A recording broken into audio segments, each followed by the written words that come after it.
یو صحابي دی د نبی علیہ السلام په دور کې او هغه د روم کې یو بادشاه هرقل،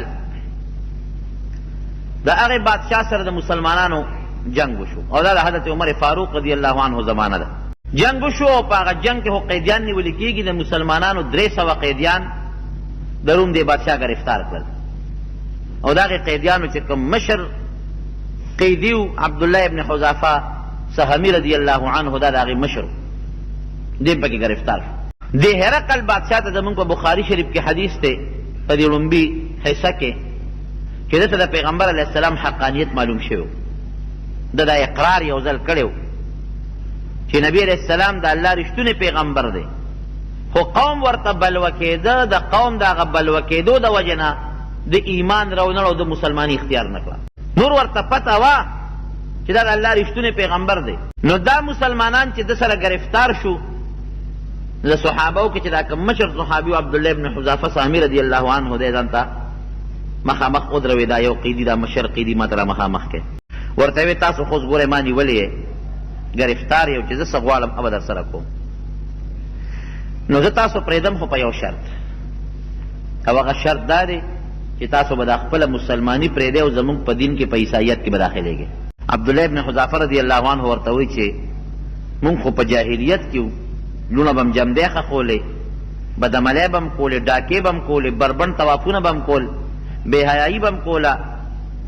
الله د هغې اور نه وویستو، جنت ته یې راوستو، نو اوس بیا د جنت لار پرېږدو، د جهنم په لاره روان شو.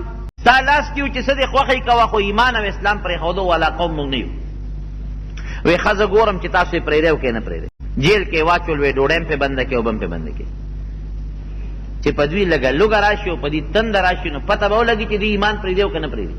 نو چې جیل کې بیا واچول او څه وخت تېر شو، نو بیا یې راوویستل، ځان ته یې مخامخ دا ټول ملګري کېنول او دی یې را مخکې کړ. وی څنګه چل دی؟ اوږې ویاو، تږې ویاو.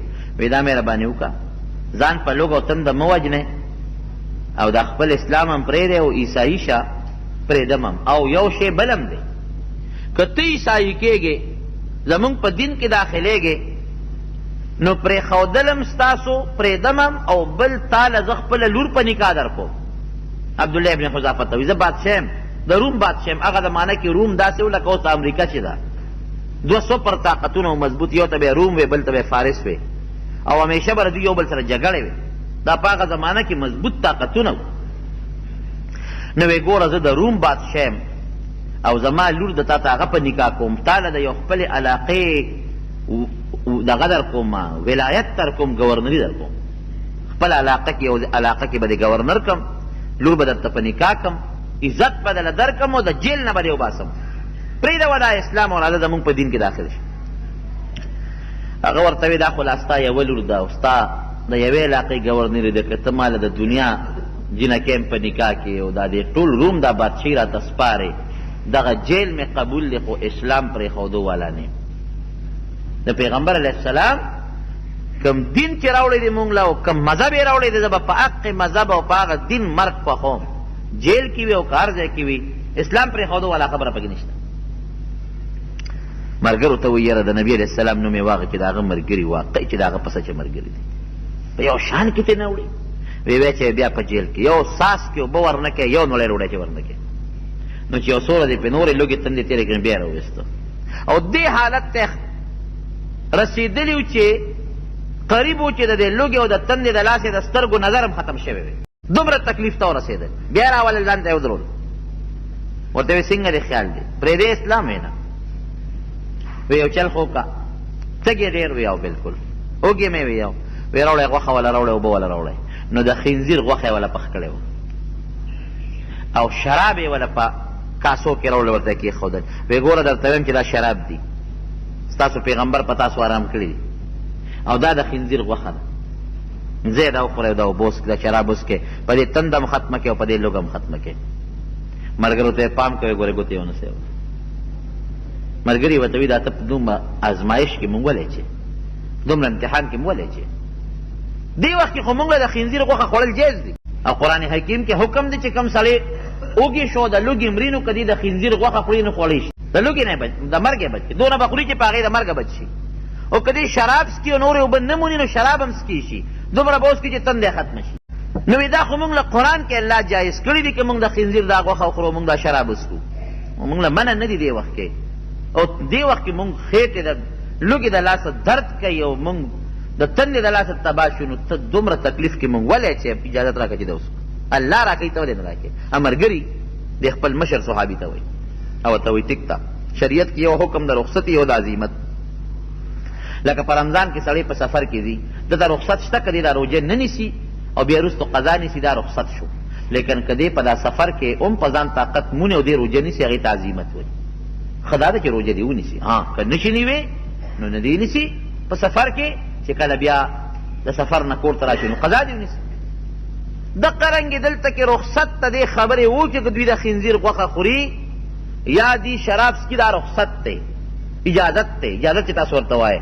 خو یاره عزیمت او بهتره دا ده که ځان ته ساتلی شي نو وساته ځان. نو دې هغه ملګرو ته وایي ټیک ته چې دا مونږ ته رخصت ته، خو مونږ دلته په هغه عزیمت عمل کوو. هغه دا دی چې مونږ به نه د خنزیر غوښه خورو، نه به د اوبس دا شراب سکو.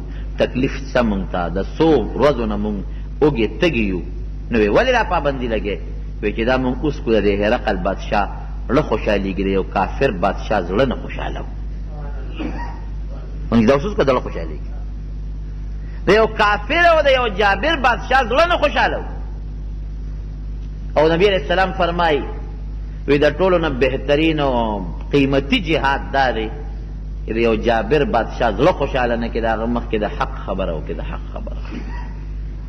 الله دا صفت مونږ کې پیدا کړي. اوا ته سوی په جواب کې وی ټیک ته چې دې وخت کې دا څیز ماله خوړل او څښل جایز دي، خو په دې د یو کافر بادشاه له خوشحالېږي، د هغه نه خوشحالېږي.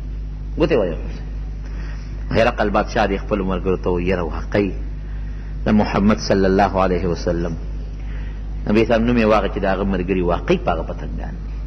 داسې ملګري ما په خپله زندګۍ کې نه دي لیدلي. او حقیقت دا ده چې کوم قوم د پیغمبر علیه السلام په غیږ کې لوی شي او کم قوم د خدمت دپاره حضرت جبریل منډې ترړې ووایي او کم قوم باندې د نبی علیه السلام سترګې لګېدلې دي او کم قوم چې د پیغمبر علیه السلام تندي ښکل کړي دي، نو هغه قوم هغه هم قوم دی. بیا هغې مثال به تر قیامته پورې پیدا نه شي. نن ستا انګریزان او ستا یورپ او ټولې مني، دا یو مصدقه تاریخ دی د صحابه کرام. نو بیا یې راوسته وی نه ایمان نه پرېږدئ، عیسایان کېږئ نه وی نه وی وجنم بس مړه که څه خبره زمونږ د مرګ نه پس خو زمونږ منتها مونږ ته معلومه چې هغه جنت دغه مقصد. وی نه داسې مرګ دله ساتلی دی ما چې توبې به وباسي. اوس مې پته وي چې ایمان پرېږدی که نه پرېږدي. یو دیګ یې ګرم کړ د تیلو او هغې ته یې اور بل کړ او چې ویې خوټ کو او داسې وخوټ کو چې خوټ کېدل هغه جوشونه یې وایي. ورته یې وی اوس یو ملګري به دله رانیسم او په دې تیلو کې به غورځوم. وایه اوس اسلام پرېږدی که نه؟ وایي ښه یو ملګري راونیسئ دې لاول وروسته کې دا ملګري یې ورونیسئ. یو ملګري یې رونیو لاس او خپې یې ولو تړل او په هغه دیګ کې وغورځو غټ دیګ او دونه هغه د دیګ تیل ګرم و، تاریخ لیکي دومره ګرم و چې غورځېدو سره د هغه هډوکې او غوښه د یو بل نه جدا شو. او دومره ګرم و چې ور غورځېدو سره د ده د خولې نه وی قدرې هم نه دی وتلی. بې څنګه دی خوښه ده یو به رانیسو غورځو یو تړی دی مشر له لاس وخپې. نو چې د عبدالله ابن حذافه رضی الله عنه له لاس وخپې وتړلی ور وغورځوی نو دی په ژړا شو. وي صبر وکړې ویرې ایمان پرېږدي عیسایي کېږي. وی ګوره درته مې وختي ویلي چې دا مرګ ګوره ډېر ګران دی. اوس هم درته وایم که ایمان پرېږدې د دنیا مزې شته، خوراک چې ته سوی اوبه چې ته سوی، بادشاهي ګورنري در کوم د یوې علاقې، خپله لور هم درته په نکاح کوم او پرېږدم دی. وی نه نه. وی دا ودې ژړل ولې؟ وی دا خو ما د یارې نه دي ژړل. وی ولې دې وژړل؟ وی ما په دې وژړل خدای دې مونږ کې داسې ایمان پیدا کړي. وی دا ما په دې وژړل چې ډېر مې وجود ټپ شوی دی او دومره ټپ دی چې د ګرځېدو نه یم. نو که اوس دې ور وغورځولم نو په یو سیکنډ کې لوخړه به شم، ختم به شم، مرګ به راشي. په دې ژاړم چې ارمان چې وجود مې سم غټ وی او زما په دې وجود کې دومره ساګانې وي لکه چې زما په وجود څومره ویښته دي، دومره ساګانې وي. او هره یوه ساه مې د نبي علیه السلام او د هغه د دین نه دغسې قربان کړې وي لکه زما دې ملګري چې قربان کړل. په دې جواب یاره وایي د نبي علیه السلام نوم یې واغشوي د هغه ملګري واقع چې په هغه عاشقان وي بس پرېږدی مې وایي دا په مرګ هم نه دي زه پرېږدو دی خو په یو شرط هغه دا چې د ما تندی به ښکلی وی ستا تندی به ښکلوم وي یوازې ما پرېږدی که ملګري به مې پرېږدي وی نه ملګري دې م پرېږدم وی دا شرط به قبول کوم د ملګرو د خاطر یې قبلوم چې دا ملګري به مې وایي چې موږ وجنئ یعنی که جوای زما د ژوند خبره وه نو ما به ستا تندي له چرته خپله خوله او خپلې شونډې نه وې راوړي ملګرو د مخې قبلو نو تندي یې وله ښکل که چې ښکلې که نو هرقل حکم وکړي دا پرېږدي عمر فاروق رضی الله عنه په مدینه منوره کې خبر شوی دی خبر شو چې د یو قرباني ورکړه او د هرقل د یو کافر بادشاه تندی یې ښکل کړی د ملګرو د لاسه نو د مدینې منورې نه بار استقبال له سره د صحابه وروته صحابه ته ټول به روځې او د مدینې منورې په لویه لار به موږ نن د عبدالله ابن حذافه او د هغه د ملګرو استقبال کوو او یو اعلان به زما تاسو ټولو ته چې هغه په لاره راځي نو هر یو ملګري به هغه له تندې ښکلوي ولې چې هغه د هغې ملګرو د خاطره د هغه بادشاه کافر تندې ښکل کړی دی نو دا به هغه له موږ یو انعام ورکوو چې موږ به د هغه تندې ښکلو یو عزت به وله ورکوو لوی استقبال د مدینې منورې په تاریخ کې د عبدالله ابن حذافه وشو چې عمر فاروق ځان ته تر غاړه بس او ورته وجړل تا دین دپاره لویه قرباني ورکړله او دې خوا که چې تا د کافر بادشاه تندې د دې ملګرو دپاره ښکل کړه زه ستا تندې د ټولو نه مخکې ښکل کړم